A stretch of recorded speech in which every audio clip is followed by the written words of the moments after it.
అందుకోసమే దీంట్లో మన మనసు, బుద్ధి నియంత్రించుకుంటాం కాబట్టి ఆధ్యాత్మికత్వంలో కూడా అదే కావాలి కదా! హ్మ్. అది ఉంటేనే కదా! ఈరోజు మనం ప్రతి ఒక్కటి చూస్తున్నాం సమాజంలో. సమాజంలో ప్రతి ఒక్కటి మనసు, బుద్ధి, శరీరం వాళ్ళు నియంత్రించుకోలేకనే కదా! హ్మ్. ప్రతి ఒక్క కర్మ చేసుకుంటూ ఎళ్తున్నారు. సో, దాన్ని నియంత్రించుకోవడం వల్ల ఈజీగా మనకు కనబడుతుంది. అందుకే మనకి దీన్ని మూవింగ్ మెడిటేషన్ అంటారు. అంటే యోగా వెపన్ అంటారు దీన్ని. దేన్ని ధనుర్విద్యనా? ధనుర్విద్య అని.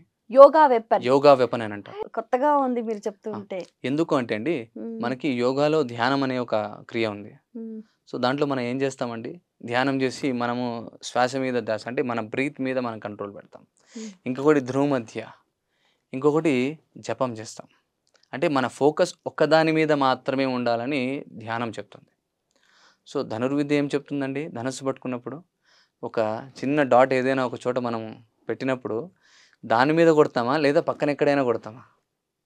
సో, ఖచ్చితంగా దాని మీదనే కొడతాం. సో, కరెక్ట్‌గా మనం లాగి మన ఏకాగ్రత ఎక్కడెళ్తుంది పూర్తిగా ఆ చిన్న డాట్ మీదకెళ్తుంది. అందుకే దీన్ని ఒక ధ్యానంలో ఒక భాగంగా మనం భావిస్తాం. అంటే ఒక్కదాని మీదనే ఏకాగ్రత చేస్తాం కాబట్టి, మనం ఏకాగ్రతగా ఉన్నామా లేదా అని ధనస్సు చెప్తుంది.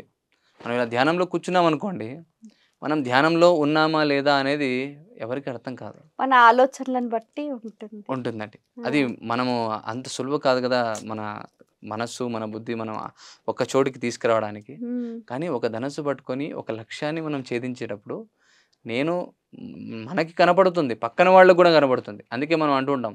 సరిగ్గా కాన్సంట్రేషన్ వేసి వెయ్యి అంటాం.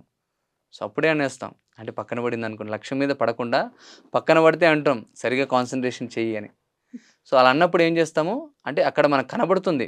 మన రిజల్ట్ అనేది. అంటే మనం ఫోకస్ చేయడం లేదు అని. సో, ఇదొక ధ్యానానికి సంబంధించిన ఒక ప్రక్రియగా మనం చూడొచ్చు. సో, మీరు ఇంకా ఎవరికైనా నేర్పిస్తున్నారా?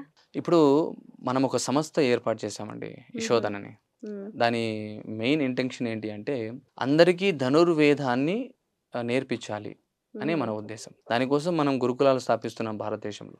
సో, ఇది నేర్చుకోవడం వల్ల ఏంటి అంటే ప్రతి ఒక్కరు సమాజంలో అంటే స్వయంగా వాళ్ళని రక్షించుకోగలరు అని నా ఉద్దేశం. Self protection. హ్మ్. మనం ధనుర్వేదము అంటే మనం ఓన్లీ ధనస్సు గురించి కాదు. అన్ని విద్యలు మనం దీనిలో భాగంగా ఉంటుంది. కానీ సెల్ఫ్ ప్రొటెక్షన్ ప్రక్రియలో మనం ఆల్‌వేస్ ఆ ధనుస్సులో వాటిని క్యారీ చేయలేం గదా! ఆ! అందుకే అండి మనకేంటంటే ఫస్టు పూర్వము మనం తీసుకుంటే కౌరవులకి, పాండవులకి ఈ యుద్ధ ప్రక్రియ నేర్పించే ముందు ద్రోణాచార్యుడు వీళ్ళకి ఒక పరీక్ష పెడతాడు.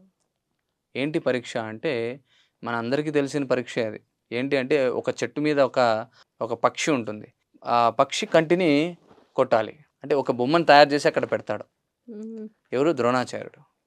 తయారు చేసి పెడితే వీళ్ళందరూ దాని మీద కరెక్ట్‌గా ఆహ్, కంటినే కొట్టాలి. సో, అలా ఆ పరీక్షలో ఫస్ట్‌గా ఇచ్చిన శస్త్రం ఏంటి అంటే ధనస్సే. హుహు. ఎందుకంటే వాడి ఏకాగ్రత ఎంత ఉంది అని తెలుసుకోగలిగేది శస్త్రం ఏది అంటే అది ధనస్సు మాత్రమే. హుహు. అప్పుడు తర్వాత మిగతా రకాల శస్త్రాలు వాళ్ళకి విద్యాభ్యాసంలో జరుగుతుంది. ఎందుకంటే ఓకే. వాడి మనసు, బుద్ధి కంట్రోల్‌లో ఉందా? లేదా? అనేది ఒక ధనస్సు చెప్తుంది. ఎప్పుడు అది కంట్రోల్‌లోకొచ్చిన తర్వాత మిగతా శస్త్రాలు వాళ్ళకిస్తారు. లేదు అంటే ఖడ్గం ఇచ్చామనుకోండి ముందుగానే, ముందు చేతులు, కాళ్ళంతా కట్ చేసేసుకుంటాడు. సో, అతనికి కంట్రోల్ ఉండాలి కదా! అతని శరీరం మీద కూడా. మీరు ఇందాక గూడా ప్రస్తావించారు. ఈ ధనుర్విద్యలో 7 విభాగాలు ఉంటుందని. అవునండి. వాటి గురించి మళ్ళొకసారి ధనుహు అంటే ధనుర్విద్య, చక్రము చక్ర విద్య, కుంత విద్య అంటే కుంతం అంటే భల్లము. మనం హుహు. యుధిష్ఠిరుడు ఈటలు మనం ఆయన ఎంతో నిష్ణాతుడు. ధనుః చక్రం చ, కుంతం చ, ఖడ్గం చ ఖడ్గం. క్షురిక, క్షురిక అంటే చిన్న కత్తి ఉంటుంది గదా! పిడిగాకు సెల్ఫ్ డిఫెన్స్ కోసం. హ్మ్. క్షురిక, గద. హ్మ్. గద మనకి హనుమంతుడి దగ్గర గద ఉంటుంది గదా! ఆ హ్మ్. శస్త్రం. ఇంకోటి బాహుయుద్ధ అంటే ఫైటింగ్. లైక్ మనం ఇప్పుడు చెప్పాం గదా! సెల్ఫ్ డిఫెన్స్ అని. సో, ఈ యుద్ధ కళలన్నీ ధనుర్వేదంలో ఒక భాగమే.